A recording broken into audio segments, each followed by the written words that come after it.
Can you close out individual frames? Like the big city of DeSoto one really doesn't do me any good sitting here. You mean in go to meeting? Yeah, and go to meeting. I've kind of been fiddling with that, trying to.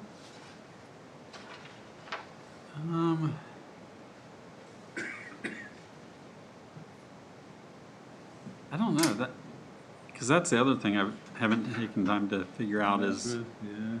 I only get 6 up. Right. On the That's video. where if I close that one out, I don't see Kevin on my. Yeah, I only get 6. I typically, like Kevin Ritter or somebody's on. You're right. We don't really see the full frame. Yeah, I'm not sure. I've messed with that myself, and I don't think I haven't found a way to close that one out. The other thing I have noticed is that depending on the view you're choosing, if I'm sharing my screen and you see that screen view, I don't think Yeah. you see an icon for anybody who's only on the phone. If someone calls in on the phone, I don't think it displays an icon for that person. I think you're Yeah. right. So that's why you might not see Kevin Ritter sometimes, maybe. maybe what you can But do just is- Kevin Hanemichael, so you know, Kevin Ritter won't The be bar with down us and minimize it tonight, small. so that's why you're not seeing him. That's Yeah. fine. Oh, I mean, like that, tonight. that window. Yeah, it is annoying to go to meetings. Yeah. You don't get I mean, this all one. meetings. You don't get all the. Pin the ones you wanted. Yeah, if I stop sharing my screen, and then I think you would, but it's a function of the screen sharing, I think. Yeah.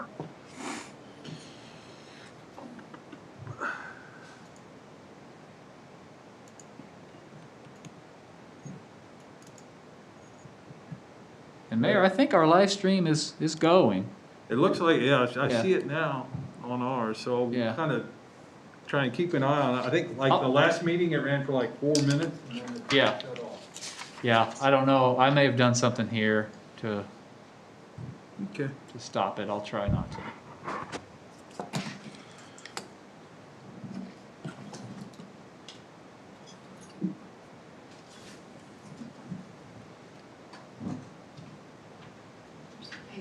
Okay.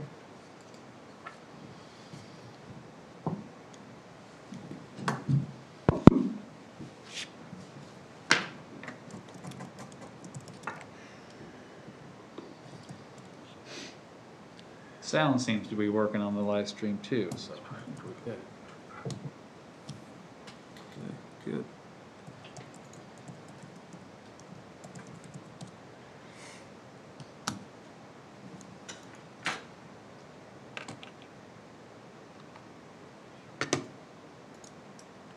I see Patrick's got a prime seat This tonight. conference will now be recorded. Thank you, Kevin. All right, I have 7 o'clock. I would like to call the February 4th DeSoto City Council meeting to order. Let's start with roll call, please. Lane, Here. Daniels, Here. Hanemichael, Murdoch, Here. and Councilman Ritter emailed earlier that he is absent this evening. Okay. I invite you all to please rise and join me in the Pledge of Allegiance. I pledge allegiance to the flag of the United States of America and to the republic for which it stands, one nation, under God, indivisible, with liberty and justice for all.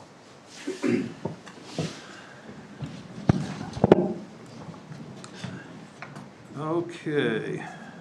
Our first item tonight is our consent agenda. We have approval of the minutes from our council meeting of January 21st and approval of pay ordinance number 895. Any discussion of this or a motion to approve? I'll make a motion. We approve the consent agenda. Second. Okay. We have a motion and a second. Any discussion on the motion? Roll call, please. Hanemichael, Yes. Lane, Yes. Daniels, Yes. Murdoch. Yes. Thank you, council. Motion carried. Okay, our next item is 1.5, consider pay ordinance number 895A. And we would note for the record that Councilman Ritter is not on the meeting, so Right. A motion to approve? I'll make a motion, we approve pay ordinance 895A. Second? All right, we have a motion and a second. Any discussion? Roll call, please. Lane, Yes.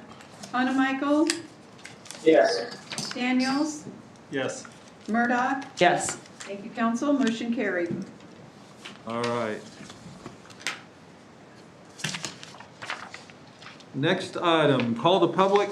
Mike, is there anybody on the, no, I don't see anybody on the. Nope, nobody on the video, on the conference. Okay. Item 3, old business, we have none, so we'll go to item 4A. Consider bid for entrance gate at Riverfest Park. Yes, council, you're probably aware of some of the ongoing struggles we've had with vandalism, really at both of our parks, Riverfest and Miller Park. A good portion of that is vehicle vandalism. More recently, we think just trucks driving through the grass area, but in the past, we've also had four-wheelers that like to cause mischief in the gravel area and cause damage there. Vast majority of this is happening in the evening hours, and so as we had the discussion with the Sheriff's Department about what could be done to mitigate some of this, the idea of a gate, at the entrance was brought up, and the idea of having a gate that would close when the park is closed and then open again in the morning is seen as a way to help deter some of this activity. Of course, as you know, we have vehicles causing damage specifically to that interior loop area of Riverfest. It particularly is a problem when we're trying to play soccer there in the spring. If it happens at another time of year, we can fill the ruts and plant some seed, and it recovers. But when we're trying to play soccer, that directly impacts the programming. So. With the gate idea, we thought it would be worthwhile to consider automation of the gate. So what we've done is we've got a proposal from Allied Fence, and these guys are the same ones that did the gate work, the fencing work out at the street department recently. This proposal is for an automated gate. It'd be solar powered, so we wouldn't have to run power to the entrance area. And we could set it on a timer so that it would close at a certain time or open at a certain time each day. Or there's an option for a photo cell, but for now it would just be a timer option. So the gate would essentially close. This is a slide gate, so it would just kind of come in from one area. The concept isn't for a big fence or anything, but it's just kind of for a tube steel gate that would go across the entrance to stop vehicular traffic going in and out. If a vehicle is inside the park after the gate closes, there's a sensor on the back side of the gate so that it'll open if a car comes up and needs out. So that gate will open. And of course we have signage there already that says the park's closed at dawn and open at dusk, but we'll supplement that signage if the gate's installed. The park board, we presented this to the park board just kind of to get their recommendations on it, get their feelings about it. They were very supportive of it. There was one concern about aesthetics. Let's just make sure that what we do there is aesthetically fitting with the park. And these tube type swing gates, they're on most of the Johnson County's parks have gates, and they manually close theirs. I think they have park rangers that go around, or personnel that go around and close their gates. Maybe he could just swing down by here after he goes to Lexington Lake. Yeah, after he's out there anyway. Right. The other thing the gate would provide an opportunity, to try and help with catching somebody. Of course, the bathroom facilities have cameras on them, but they've not been close enough to the action to get a positive identification on a vehicle yet. We haven't caught anybody directly responsible for this. We've installed another camera on a light that's just west of the parking area. If you can see my cursor now, there's a nighttime light, parking lot light right about in this area. We have installed a camera there in hopes that it'll be a little closer. But we could also, in the future, install cameras on this gate too, so that we could kind of see who's coming and going and leaving. That's not part of this proposal, but it does offer the opportunity for that. So we'd like to proceed with this. The proposal from Allied Fence is just under $11,000, $10,980.09. If you're comfortable with doing that, ask you for your approval on that proposal, so we can get that scheduled. The entrance obviously it'll be at the entrance. We might slide that back or forward, not just depending on what will make the most sense. The other thing we discussed at the park board and at the staff level was that it's pretty, if you want to, if you just kind of look at a street view here, good example right here, there's opportunities to drive around this, if we have a gate here, one could drive around that if you're up to mischief. And so we might extend like a split rail fence somewhere, extending out from the gate, just depending on where the gate finally sets, and how much opportunity there would be to drive around the gate. But, you can see from these tracks here, wouldn't be too hard. But I think we kind of liken this to, the old adage that locks keep honest people out. If someone really wants to get down there and tear around in the park and they have a big four-wheel drive truck, they can do that. But we think a lot of this activity that's taking place is just kind of opportunity mischief. It's free access down there. So that's the plan. If I have any questions, I'll try and answer. Questions for Mike? Yeah, Mike, have we thought about adding, like along the roads, like poles with cables across it or something different to be able to deter them a little bit coming from that grass? Because I'm all for the gate thing, but just like you showed those people driving in, I just am afraid it's so flat along there to get in there from the road that there's still going to be people just driving through. Yeah. You're right. And so it was my thought, kind of like the strong cables, not quite, similar to what they do along the highways for the crossover type things, but, some kind of cable, not necessarily fence, but it would be like a fence especially along that part right there. All the way down. I'm talking like all the way down the road. Yeah, we haven't talked about it up at along the road, but the discussion, at least staff and a little bit with the park board on Monday, was, I think it was brought up, the limestone blocks or something Right. that would provide some Boulders or barrier. something. And we've talked more about extending that back this way, not necessarily along anyway, the concept is the same. The other thought was the split rail fence, Yeah. I mean, you'd have to be really wanting to do it if you're going to drive your car through a split rail fence. Can be done, but I think that's something we probably do need to look at. And the extent of that, I'm not sure where it makes sense to start and stop it. And the exactly what it is whether it's cables and posts or split rail or something like we did over here with the limestone blocks. But that's a good point. It is really easy to get off. Oddly enough, though, we've not had a problem with people driving out in this area. That It holds seems like water we more really- of the year than It's the other probably part, wet. so. Yeah. I mean, and it could be kind of a mixture of it, like you say, with the limestone, to keep it looking nice. Because, I don't want it to look really bad, but yet, Right. I guess we'll see once we put a fence or a gate up if it keeps them out or if they're just going to drive around it. Or even from where you're at there on the top of the screen, it's pretty flat along the road up there too. Any car could get right in there and take off and Yeah. go. Anywhere along there. So just, trees, planting mixed with, kind of like what you have right there. They don't drive through that, No, and just that's right. kind of, big rocks mixed with some of those things along there might be an idea.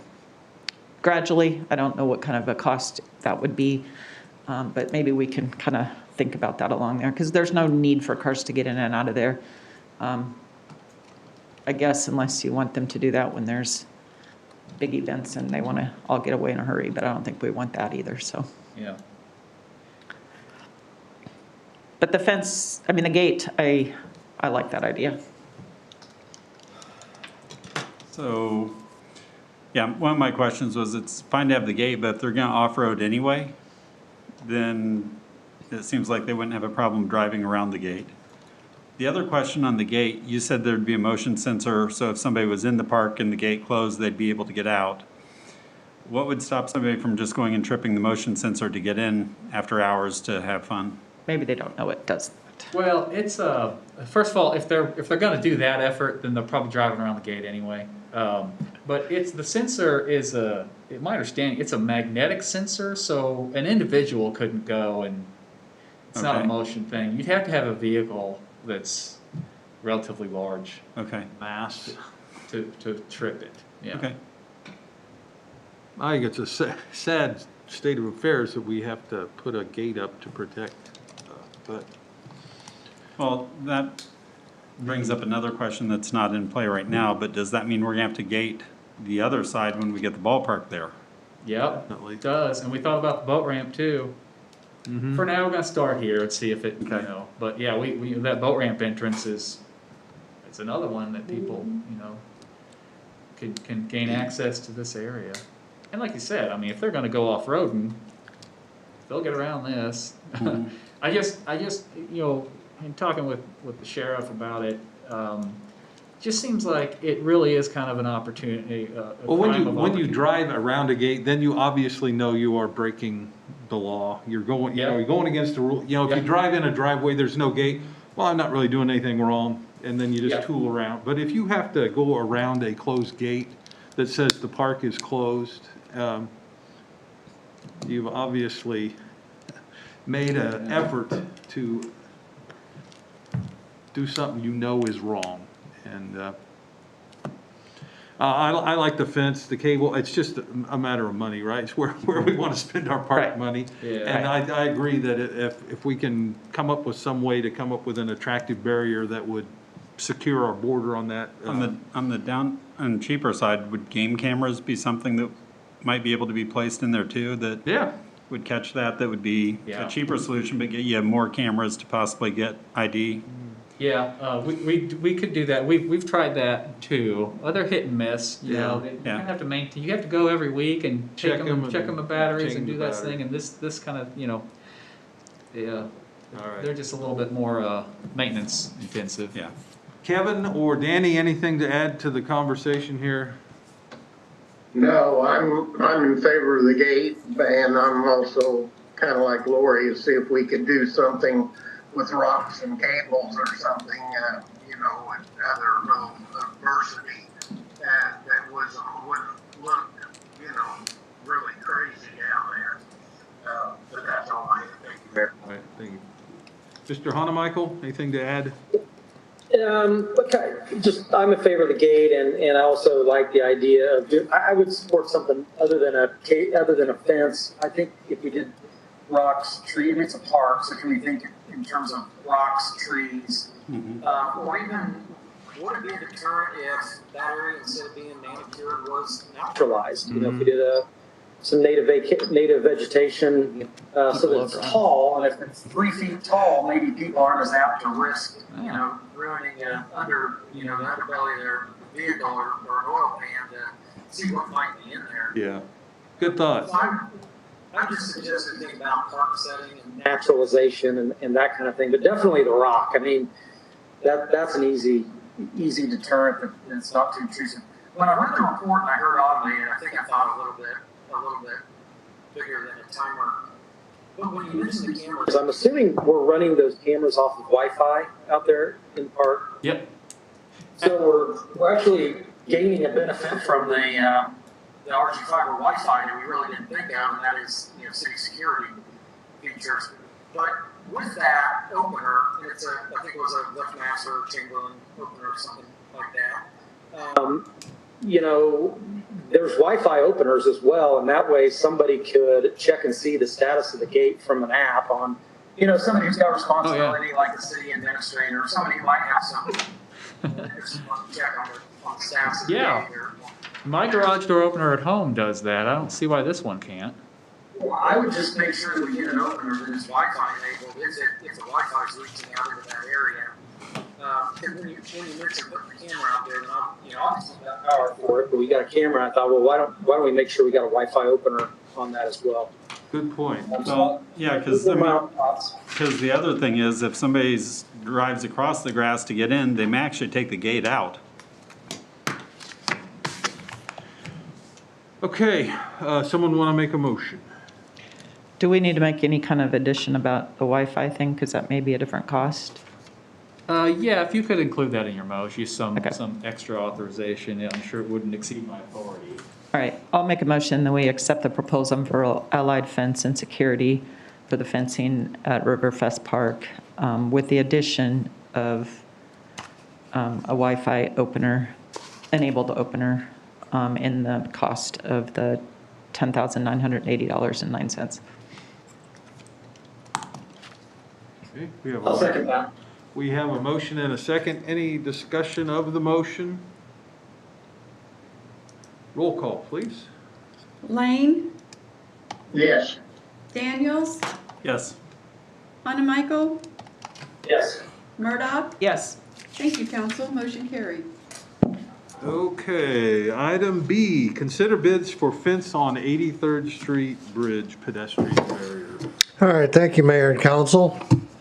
That's a little bit of a follow-up to our gate discussion. We are looking to finish the fencing along the Jersey barrier wall on 83rd Street. This was part of our community development block grant from a year ago. We did initially have that in the bid project, but we did pull it from that contractor's project as we went through the process of looking at the Jersey barriers and whether we could get, we decided not to do the fence because we rebid the Jersey barriers to see if we could get the ones that were interlocking versus the pinned end barriers. And then also when those bids came in high and the council chose not to do that project, then we had to go out and get the end sections, the tapered end sections added. And so, and then with the other community development block grant issues and other things were going on, now I'm finally getting back to getting the 4-foot chain link fence added to the top of the Jersey barriers.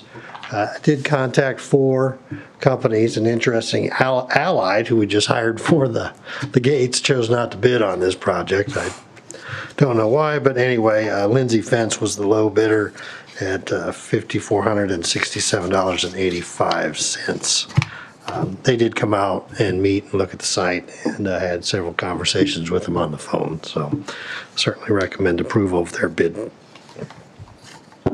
Okay, the only thing I would add, or I thought we had perhaps suggested last year, was that because that barrier's, we're already up 32 inches, I think we need a total height of 48 or 54, I don't recall now. But we don't need to go with a full 48 inches on top of that barrier. We could, I thought we looked at like 30 inches, 32 inches, 36 inches, something shorter than that 48, if that would save us some money and if that would look better than that taller. Well, I can certainly talk to the Lindsay Fence and see if we can get a little bit of reduction and just see what they say about a 3-foot fence or something like that. I guess I went with the 4, and I kind of do remember, Mayor, that you mentioned that, but we do have a 4-foot fence on the other Jersey barrier section that goes underneath the railroad tracks, so I just... And I disagreed with that one, but I wasn't on the council at that time. So, why don't we put this tall, I mean... Anyway, I will follow up with Lindsay Fence. My only thought is just, the taller that fence, it tends to give you more of a tunnel feeling. I know you have protection, but, and you keep people from throwing stuff out, but I don't, that taller, I think the dimensions of the tall fence, you're in a fairly narrow space and then you have a tall barrier on the side, and the other side, so. My thought. Other comments from council?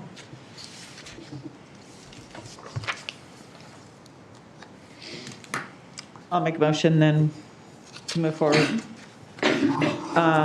Accept a proposal from Lindsay Fence in an amount not to exceed $5,467.85.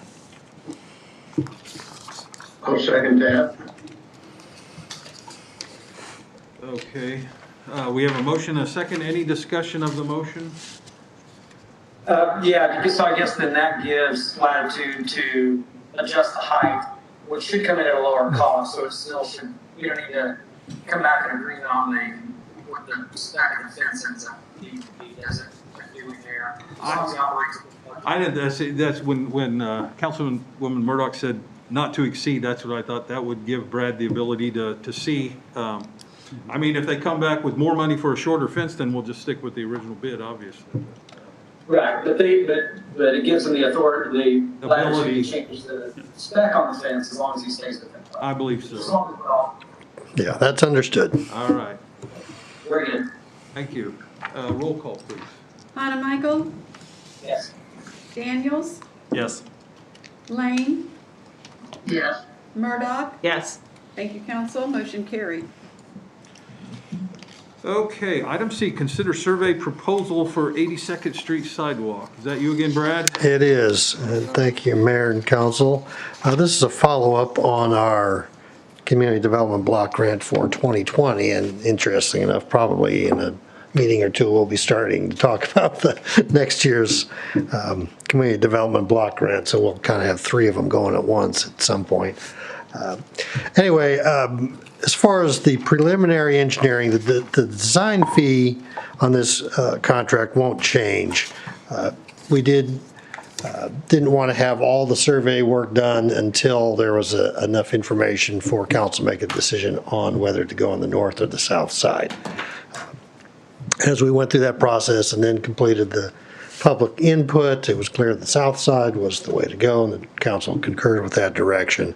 So we asked BEC to come back and do the final survey so they could develop their bid documents. And this is their proposal. They're going to do much more detailed work as far as heights, and then go up some of those alleys, driveways, and pick up some of those elevations. And then also do the coordination with all the utility companies and all the things that are along 82nd Street. Their proposal is pretty straightforward. It was something that we had talked about early in the project, that they would come back after a decision was made on which side of the street to work on, or was the chosen side for development. So with that, I will stand for any questions that you all may have. Questions for Brad? If I don't hear any, I would ask for a motion then. Sure, I'll make a motion.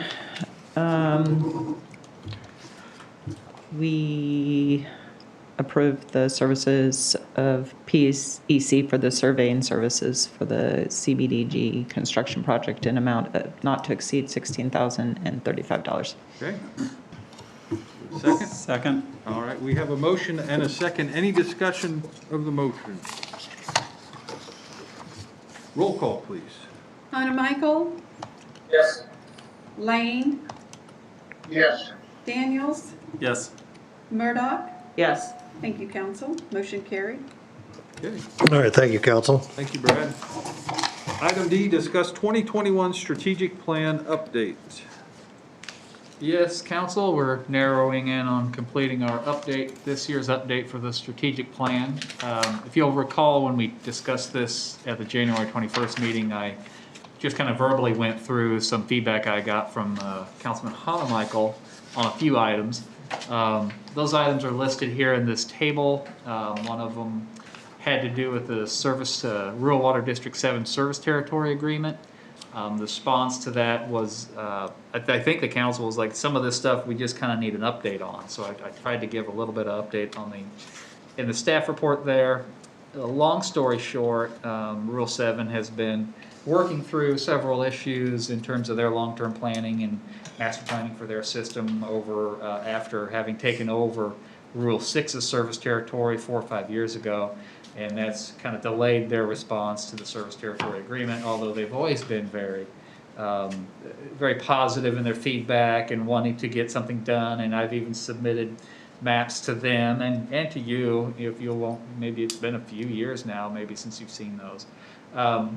At any rate, I have reason to believe that they're ready to proceed this year. So in the strategic plan, I have set a goal of completing that by the end of this year, whereas previous revisions have it's just kind of been on there as a top priority. We're working on it now, and so I give a little definition to that.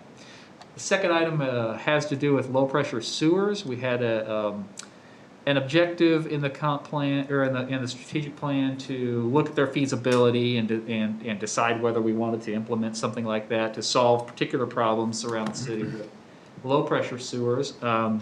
We've done that now. We have 2 such systems currently in operation. One of them is along Lexington Avenue, for those 10 houses right there, kind of in front of the school property, just south of Pinner. And then the other serves 4 or 5 houses along the north side of 83rd Street, right across from the Arbor Ridge subdivision, across from Valley Springs Homes.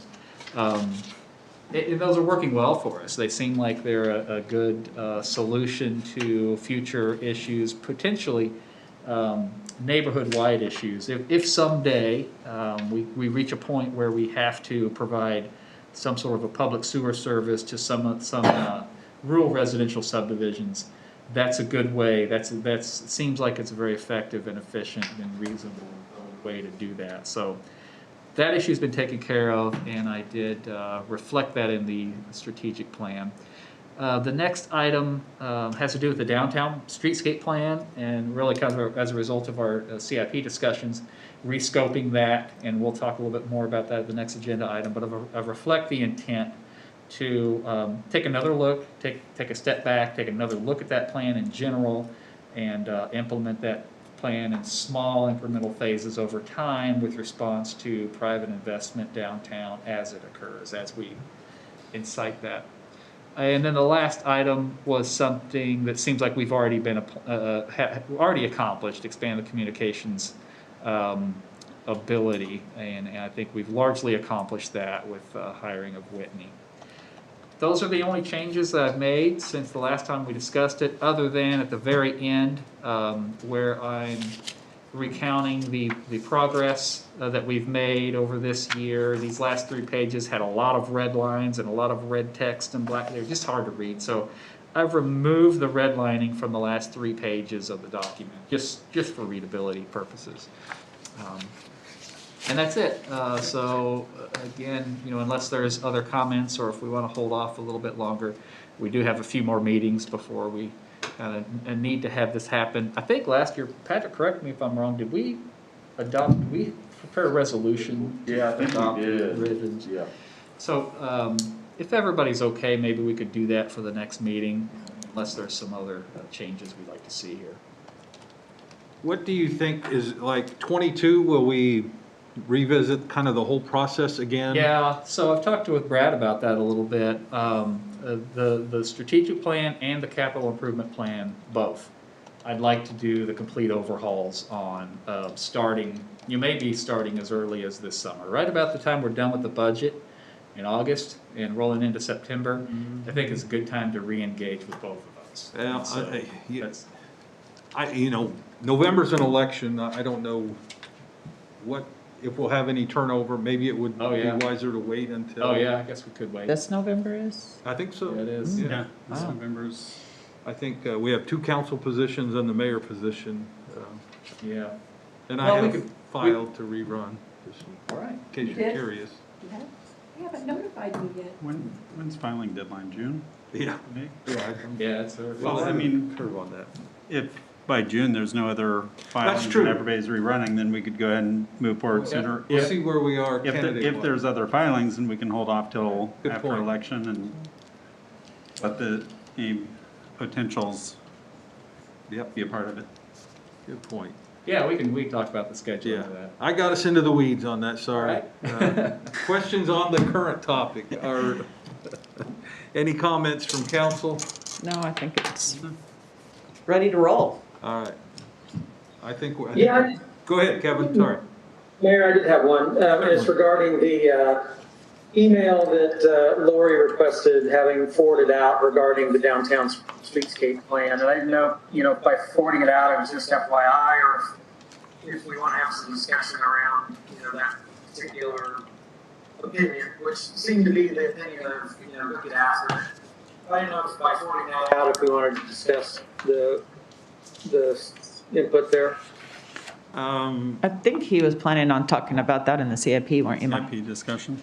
Yeah, CIP so, discussion. well, Lori sent me an email this morning about a couple things on the CIP. Oh, he's talking about the one from from last week. the, Regarding the downtown streetscape. Yeah, Yeah, well, I mean, it ties into the CIP, but we've got it here in this plan too. Well, I Right. get, let's finish this if we want to, I mean, we'll just say that consensus on this, bring forward the resolution at one of the upcoming meetings.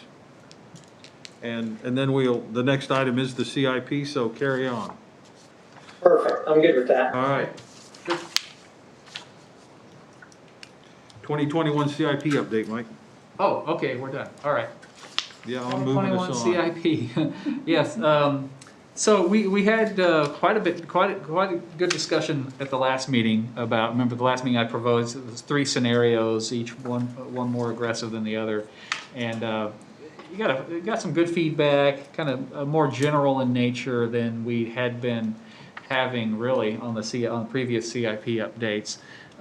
The overall message was that we should be more aggressive with our future funding recommendations, our future funding assumptions moving forward, that we should be less conservative with how much revenue is going to be coming into the CIP so that we can accordingly be less conservative with our projects that we program in the CIP, in the out years of the CIP. So position ourselves to take advantage of revenue sources, grants, funding streams that we might not even know about now, and ones that might, that might increase in the future as a result of growth or increased sales tax or what have you. So that's kind of the main focus. What I tried to do with the current version that's in your packets this time. So I'll go through kind of these 5 issues there about the feedback I received at the last council meeting. First one being revenues. Second one being more aggressive in our scheduling of programs. The third one being kind of the combination of those two to be able to take advantage of future revenue streams. The fourth item there was the downtown streetscape program. So we had quite a lengthy discussion about that. I had included it in its full previous version in the CIP, and there's an obvious need to relook at that in the future. And then the fifth part of feedback was that there still remains obviously sensitivity to the mill levy and just in general obligation bonds, bonding capacity for the CIP and how that would impact the mill levy moving forward. So what I've done for each of those items, I've revised the CIP spreadsheet that we've been looking at, and I've explained the revisions in the staff report. So in terms of, I'll just go through those quickly. What I've tried to do, and I'll scroll down here to the spreadsheet. I know it's small on the video conference, but I've color-coded the changes on the text. So on the revenue side, the changes that are in bold green text are the ones that I've made since the last meeting as a result of the direction we've got. And then on the expenditure side, the bold red text are new additions or changes since we last discussed it. So I'll just verbally go through those now, and then we can walk through that spreadsheet after I'm done. Stop me with any questions you have along the way. So with regard to reoccurring revenue projections, increasing those, so source number 4 on the spreadsheet, the KDOT Federal Fund Exchange, revise that upward to show inflationary increases to that. Before it was just a flat number. Special highway funding, source number 9, has also been significantly revised upward to kind of more closely reflect recent trends. This is a gas sales tax money that gets back to us from the state. In 2015, we collected $160,000, and that rose to $170,000 last year. I think in the previous versions, I had that number down around $135,000, so that was increased quite a bit. And then I've also increased a transfer from the electric utility from $25,000 to $40,000 annually starting in 2022. This is more or less a discretionary transfer that we've done in the past. I think it has its roots way before my time, maybe even here with the city, that there's some transfer from the electric utility that historically had been gathering interest, from the investment, and we put that into capital improvements. It's been at the $25,000 level for at least 10 years. I've just bumped that up to $40,000 because that fund, as we know, we've got that program to borrow from it and pay ourselves back. The fund's pretty healthy. So basically, we're just taking the interest we're paying ourselves and then putting it in. Kinda, yeah. Public Works. Yeah. You could think of it like that, yeah. Okay, CIP. That's right. Okay, so item number 2 relates to the, increasing the programming for the CIP. The version you have to consider tonight averages $2.3 million per year, and that's up from 1.8 in the previous versions. If you'll look on the programming side then, and you kind of, when you're looking here, it's these bold red projects. The first thing I mentioned in the staff report is project number 44. It's about halfway down the list. I've got an annual CDBG project expenditure of $100,000 each year. And this is one thing that I've realized in recent years. We have the CDBG funding, and we assume $100,000 every year. Sometimes we get a little more, sometimes we get less. We've gotten nothing before, but it kind of averages out to 100. It seems like we choose projects often for that aren't really in the CIP list. Like take case in point, the one we're doing this year on 82nd Street, that wasn't in the CIP, but we chose that. So the projects are targeted enough and those funds are restricted enough to, I think we want to be able to make that decision on a yearly basis rather than having to make that decision now for the full 5 years to find which project's going to fit in the most need. So I just inserted an annual expenditure of $100,000, and we're going to decide on those projects on a yearly basis. So that added $500,000 to the 5-year program, if you do that each year. The next thing I did was I added in the water projects, and I think we discussed at the last meeting somebody brought up the Waverly Water Tower, what I'm going to do with it, and I mentioned that we do need to do something with it. Rehab or replace it, but I mentioned at the time that I thought it might be best to have that just in the water department fund and work through it that way. I think it is best probably having that in the capital improvements fund. So what I've done is I've added almost $1.5 million in water projects. So it'd be the Waverly Water Tower and the addition of 2 vertical wells. So vertical wells on the south side of the river for expanded plant capacity. Those are in the latter years of the program. I've added $1.125 million bond issue next year to support those. So it almost supports those expenditures. And I've also projected a transfer from the water department into the debt service to cover the debt service for that. So in essence, the money is pretty much the same. I've got $1.4 million in projects in the CIP, $1.12 million in capital expenditure in bonding that the water department is going to be paying for. So there's a little bit of a margin that's coming out of there, but for the most part, water department's paying for it. It's just now it's reflected in the CIP. So that's an addition. The other thing I did is bumped up the overall funding for our project number 33, the one that is pledged toward utility extensions in support of economic development for the Southwest growth area. Previously, that was a $1.5 million project. I've increased that to $2.15 million. And then I've also increased the annual sidewalk program from $20,000 to $60,000. It just allowed for a more robust program in the future. $20,000. I think we established it years ago. It was going to be about a block of sidewalk, and that's kind of what we put in there. It's hard to find a $20,000 project, so $60,000 I think would be a more impactful program in the future. So those are the increases that I have listed out. The other thought at the last council meeting was that a lot of these programs are going to be outside funding sources, and we need to be more aggressive and proactive about securing those outside funding sources.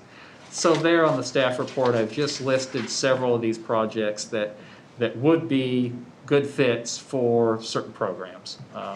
So I didn't really necessarily try to tie one to another or one to a particular funding source. But obviously, the intent to provide or to seek out those funding sources is there. Item 4, then we talked about the downtown streetscape plan. So, and maybe, I guess we probably want to circle back to this, obviously. But what I've done on that is I broke it down into several phases, and the first phase would be next year $50,000 to redo the plan. I think there was some discussion about taking an overall look at the scope of those improvements, and that was done probably 15 years ago, I think, or 2006. So redo that plan, and then the next phases, starting in 23, 24, and 25, are pared down implementations, phased implementations of that plan. Not well defined at all. I just have a dollar figure there, $150,000 for those phases, with the intent that they would be smaller phases than we were talking about before and be responsive to, obviously, to the results of the new master plan, but also try and spur private investment downtown so that we don't do the whole thing all at once. Maybe it's some incremental improvements, and then we wait between phases to see if that's having the effect that we really want to have. And then the last thing we talked about is mill levy. So I've taken some time and made an effort to more closely project the impacts of the mill levy of the current plan for the debt service fund. So the last 2 pages of the staff report there probably should be familiar. These are just our 5-year projections of the debt service fund. I've included the debt service payments for all of the capital improvements bonding that we had before and the new stuff that I'm proposing now. So just as a reminder, this year, and I've already started talking with bond counsel about a $1.1 million bond for capital improvements this year, so that payment starts this year. In 2022, there's an additional $1.7 or $1.8 million, additional $1 million in 2023, and then the water projects are also inserted in there 2022, starting in 2022. So when I look at the debt service fund, the impact to that, it does look like with the current forecast. So what I was able to do is, what made a big difference this year is sales tax this year, and I'm just going to point to one line on this, but sales tax revenues this year were pretty good. And we projected sales tax revenue for the debt service fund of $498,000. We exceeded that by $100,000 in 2020. So that brought all the year-ending fund balances up. So that means we can lessen the impact on the mill levy over time. And this chart is probably the best way to represent that. So in 2021, we've already budgeted for a debt service mill levy of 5. That's an increase from 4.2 the previous year. So it goes up to 5 next year. Based on these projections, I think we can hold that for 2022. And then in 2023, we'll need a very modest 1/10 of a mil increase. And by 2025, we'll need a 1/4 mil to support what's there now. Obviously, that's all independent of any new grant funding sources that we might get into the CIP during that time, and how these bonds come out, what the interest rate, all that reflects that. But I think what we can see is even though we've got a more aggressive plan and we are more aggressive about funding projections in the CIP, there's reason to believe that we can implement the plan that we have now without a major impact on the mill levy on the debt service. So that's good news. Really, this $100,000 addition to the sales tax and its impact on the fund balances moving forward is really what made the difference on that. So I want to stop there and have further discussion, answer any questions you might have. Again, this would, if we want to adopt this, I think we'd probably come back with a resolution at the next meeting, just so that we can then proceed into the budget discussions this spring. Okay. Questions, or you want to, Well, go ahead. Yeah, so if we would just Circle briefly go back to the downtown streetscape question, kind of like what Kevin was asking earlier. So I had gotten that email from someone and just shared it. That's one opinion. I still personally stand on the fact that we look at this over again and spread this out. I'm just not a huge fan of what was planned for down there. I'm just not sure, and so I want to relook at it all. If we're going to be spending money on it while I'm on council, I want to relook at it. And I think that's going to require phasing things in, just because what's going on down there, businesses and everything can change so dramatically. You've got buildings that are empty, that are for sale. If those were bought now, it might be a whole different thing. It's so relying on what the retail business is in that. And so I think that to me, I feel very strong about that when it comes to that downtown streetscape. The only other thing that I was going to mention, Mike, is I had sent Mike an email asking, I'm a little confused why the painting the pool is in the CIP. It seems to me that should be in maintenance of the pool. I mean, because it's not something new we're getting every year and getting all excited about. It's something that we have to do every how many years, and it should just be, we need to figure out a way to get a fund going for that if we need to, and so much goes into it every year. So whatever you have on 4 or 5 years, that money is there already to do it, instead of having it a part of this. And is there a way to do that? And then my only other comment to Mike today, in an email this morning when I was going through this one last time, is, we talk a lot about grants and wanting to get more of that all the time. And Mike and I have talked about this multiple times, that it takes a lot of work to do grants. And so depending on what you're getting out of them, it could be quite of a challenge. But my thought in my mind when we were looking at the Lexington Avenue pedestrian crossing improvements, it seems like for safety reasons or something, there's got to be a grant out there that would help with that.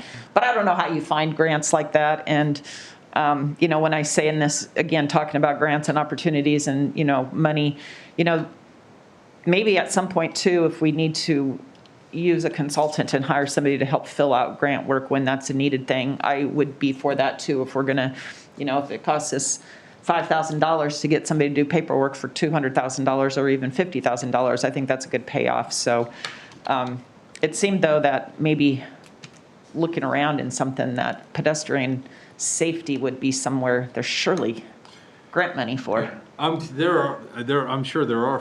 The problem is that we're not going to do that. Then that's going to be a 2022 or 2023 project to complete if we get, because it's like safe route. We can't get it done this year. Exactly. We have to change plans around. There's not there.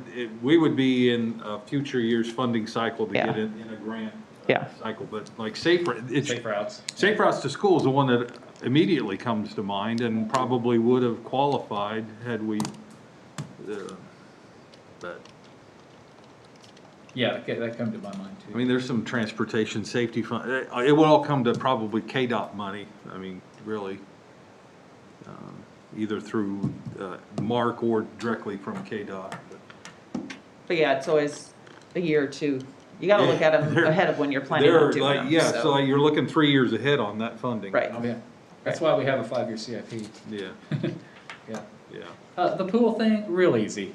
We established 2 years ago the Aquatic Center Maintenance Fund. That's like the CIP. You put the money in and it can roll over. It's the same discussion we had. We used to have the road maintenance stuff in the CIP. Right. It's the same thing. We can definitely take that out, put that in. that other fund that's more appropriate. It's an asset management fund Yeah. than, rather And it's than- not that it's that huge of an amount, it's No, just that it would be nice not to have to You're look right. at ways. Yep. It doesn't, I mean, we shouldn't have to be thinking about that, and making a decision. It should just be part of the standard thing that you're gonna have if you're gonna have a pool. We can comfortably blame Pat Guilfoyle on that one. I can give you the background. If you want to He leave did. pool CIP in, then you can find other things that you want for the pool that you could put in its place here. Right, like So you another could leave slide. those money in there, but, maybe Okay. a new slide or something different, or, Well, new if shelters we're or- if we're adding money, the park board did have a discussion about, I just kind of filled them in on the CIP process. And, on every scenario, and this scenario still too, we have their recommendations for the improvements to existing parks for 375. And then the 560 to develop playing fields on the new property. I guess their feedback on that was, if the program is going to grow at all, their first priority would be taking the sports fields and making it a $1 million project rather than a $560,000. Because the recommendation that you got from them stemmed from their, they looked at what was in the bond referendum from last spring, which was about $1 million to develop that property. Mostly it's the bathrooms, $200,000 line item in there for bathrooms, and there's some parking stuff in there that they took out. So there's no bathrooms in the $560,000. So their request would be, if you're looking for any other place to spend money, add those bathrooms back in, bring that back up to a $1 million level. That's all I have right now. All right, so I would, along that line then, I would say in 2025, then we would add a $200,000 project on that same project to complete again, we're gonna have to phase it, so we don't need, ideally, we could do everything at once, but I think, Yeah, yep. But you could add just a new project for right. the amount. Yeah, and that'd be perfect. 2025, yeah. The other thing I try to look at is the yearly appropriations. No, we're averaging 2.3, but I kind of like to spread them out equally. I don't like to have $5 million in one year than nothing. Right. Just from a staff Some- perspective, exactly. and be able to manage the projects. Danny, any comments?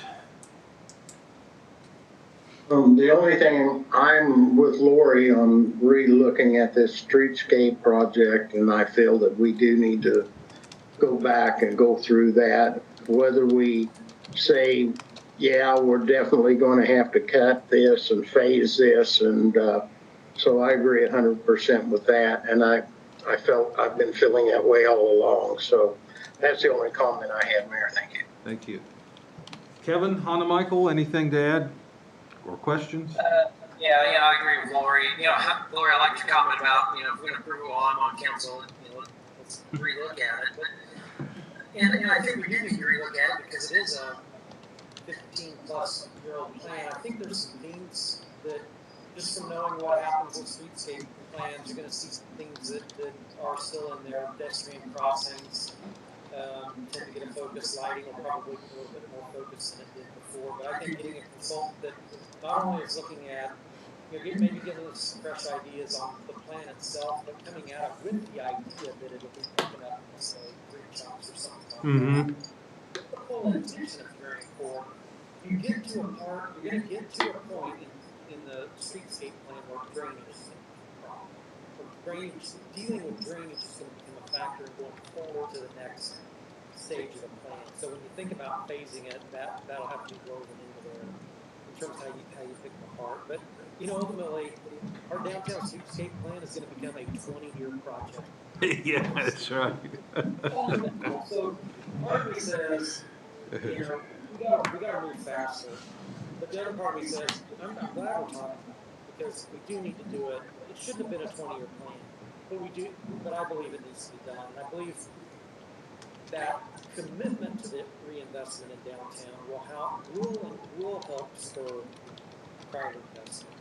And then the other thing I wanted to kind of follow up on was the comment about, the mayor's that to go get funding, you gotta be working in these out years. And that's why I really like the thinking that, Mike, I like the thinking that you're doing here, to get a little bit more aggressive as we go, because we can't plan for those out years if we're not planning to have 3 and 4, 5, projects 3, 4, 5 years out from us. And if we don't, we'll never be able to put ourselves in a position for funding. So it's not like you can get the funding and go forward with the project. You gotta have your dreams and objectives out there, and then go do it.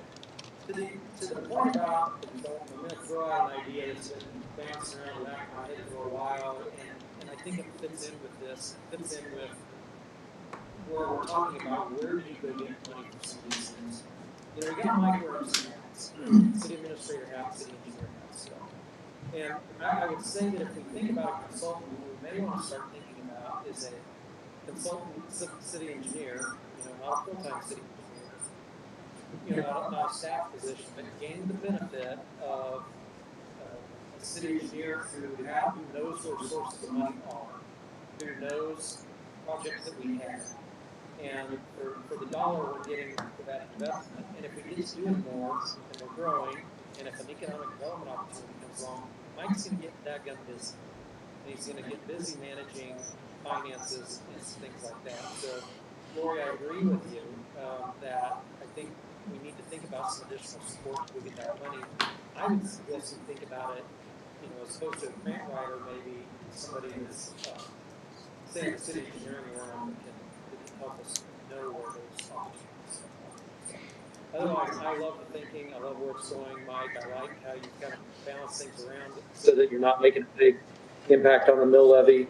I like that when we get aggressive on these out years, we can always pull it back. But if we aren't planning to do it, we'll never be able to make it happen. So I really like it. It's awesome. All right, thank you, Kevin. Rob, let you close. So picking up where Kevin left off, I like the idea of planning for it. I like the idea of trying to keep the mill levy low, but including it, because like Kevin said, if the funding doesn't come through, we can always cut back.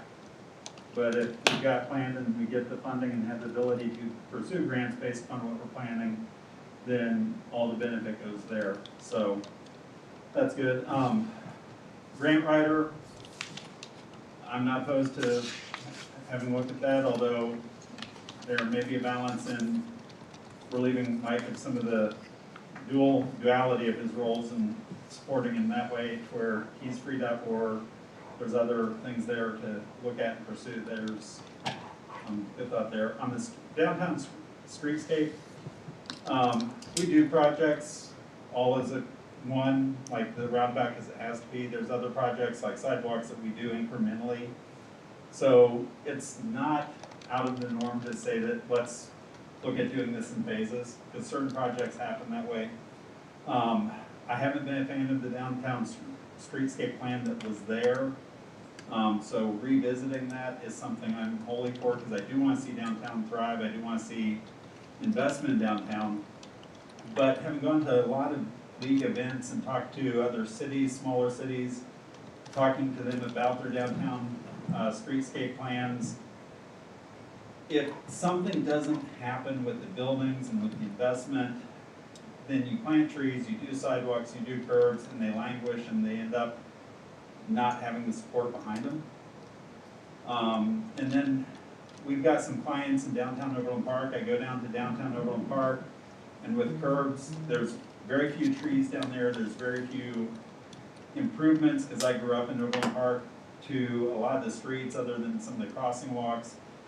But what's making downtown Overland Park thrive is the buildings have been renovated, the businesses have moved in to where the investment that's driving a lot of that, which led to them redoing the park and the controversial airplane shelter, which, by the way, no matter how it looks, I was down there over the summer when they were having events and bands playing in it and people coming to the downtown area because of a open space.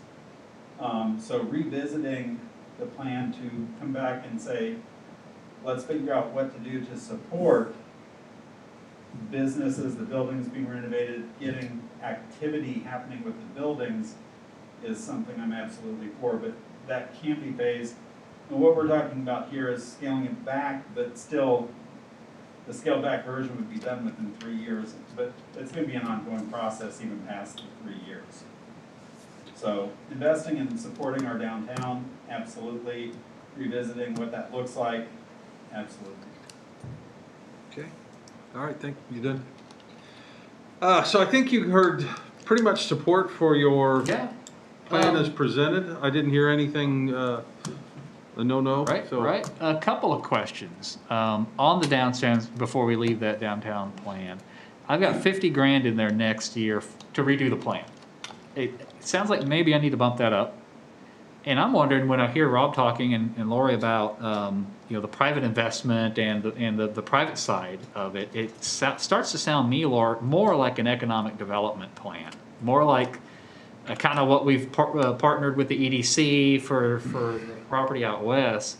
I wonder if that's sort of the direction it takes. It's an infrastructure meat and potato stuff, but it's also the business opportunities and the marketing and that sort of a plan too. So My personal view is it'd be a combination of both. yeah, so maybe I'll take that 50 and bump it up to 100, and take take some money off of those phases in the out years. Then throw some income up above from the EDC to offset some of the cost of that study, Okay. right? I mean, Well, I'll have to Sarah's talk been, with. I mean, that's how I would see that. If we're partnering with the EDC, I think then that, Oh no, I just meant that it's sort of like the concept Okay. seems like the master plan, area plan that we're doing with the EDC. Yeah, we could talk to Sarah So about I just might keep saying that this is the city's investment to try to cause that to happen. Yeah. That's the partnering part, is we're getting a plan out there so that the EDC can market that plan for redevelopment of those buildings. Right. Right. So it's not just a public works plan. Because I think the previous one looked at from the building facade in toward the street, and that's it. And it didn't look at the buildings at all, or what to do with programs or architecture, that sort of thing. So maybe it's more all encompassing. Because when I put 50 grand in there, it was like, well, let's make sure that these bump outs and these plants and these trees are what we want. And I think it's larger than that. It seems like it's larger than that. So that was my thought. all right. Yeah, I have a few more notes here. So what we'll do is, Patrick will prepare a resolution for the next meeting. I'll have some tweaks to this, and if it sounds like it could be ready by the next meeting for adoption. Okay, Good, thank you. That's good feedback. item 5 is an executive session. We do not have one, right? Correct. All right. Item 6, advisory reports. Mike, carry on. Just quickly, a few things. At the February 18th council meeting, we are planning to have public hearing for an economic incentive request for DeSoto Properties, who's actually is Custom Foods. You'll remember there was a site plan approval for a 20,000 square foot facility there to go just east of the existing Custom Foods office building. They've submitted an application and requested for just a straight constitutional tax abatement for that property. So we'll have a public hearing for that and consideration of that at the February 18th meeting. We're still needing to work through some details, but that's the plan now. So that'll be at the next meeting. Just want to let you know the committee that we formed last year to look at the old street department property on Shawnee.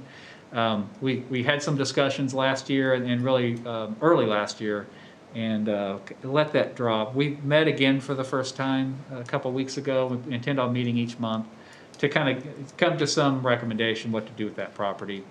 A few things we're going to be doing, getting solid bids to demolish those structures that are there now, proceeding with some environmental studies on it, and so anyway, that group is now active again, and that includes Kevin Ritter, Kevin Hanemichael, and the mayor sits in on that, and myself. So hopefully within a few months we'll have maybe something to bring to the council with that. How much land is that right there? 10 acres? Oh no, it's not that much. No? I think it's about almost 2 acres. Yeah, it's like Oh, 2. 2? acres. Yeah, Why did I think 10? I don't know. Very much. Yeah, Okay. it's a difficult piece, but Yeah, because it seems like The slope whatever and- cost we're going to be going into it is a lot for a 2-acre piece of property.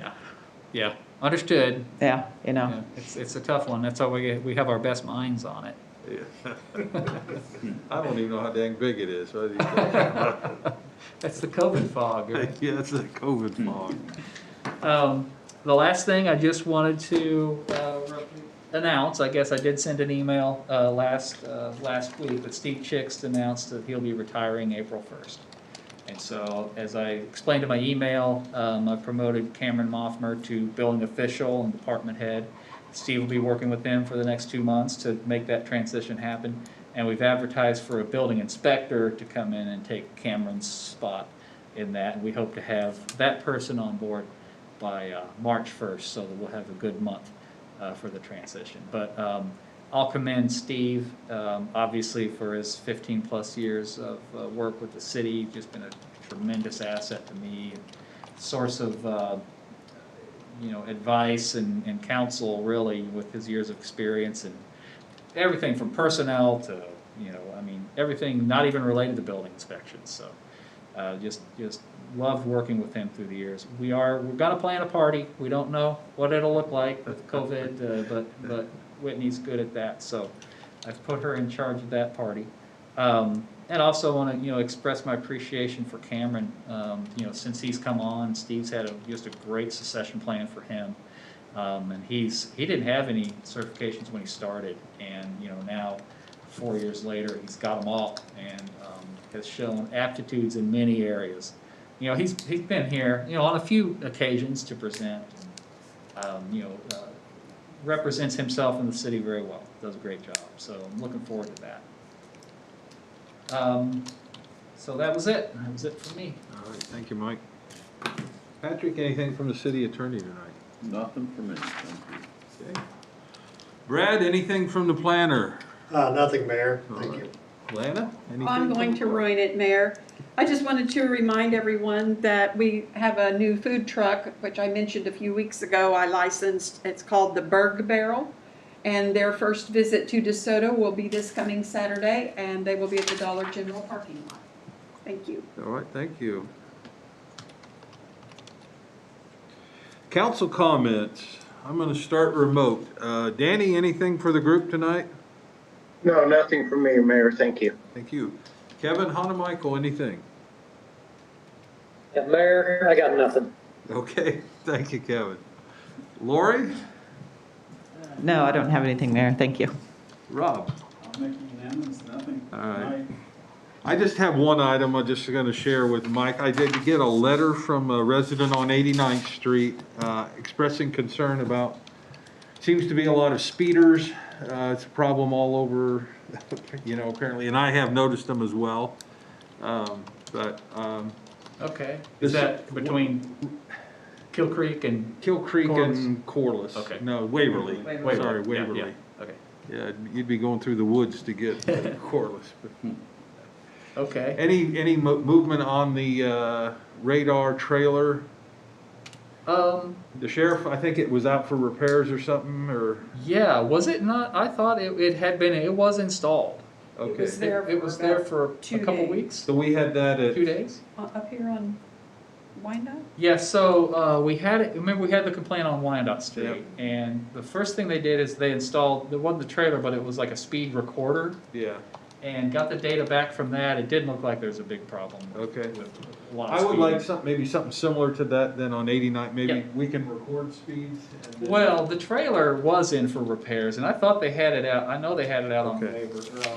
Wyandotte Street for a few days anyway. And let me tell you, I found a bargain if we want to pursue it, but on the Gov Deals auction site, Oh, yeah? Park City, Kansas is selling one of those speed indicator trailers, solar powered. Well, as often as the sheriff's is in the shop, I don't know if we want. If we want to be the owner of such a device, I'm sure it needs 2 new batteries and probably a new solar panel, but. Yeah, right. Okay, I'll have that conversation with the sheriff. All right, I They're- appreciate mean, that. They've been good at responding to. Maybe like some decoy deer on either side of the road, because you always slow down when you see deer, and that's like a really heavy deer area Heavy there. deer So if crossing you have a little area. bit of those every now and then, that might be an idea. That was all I had tonight.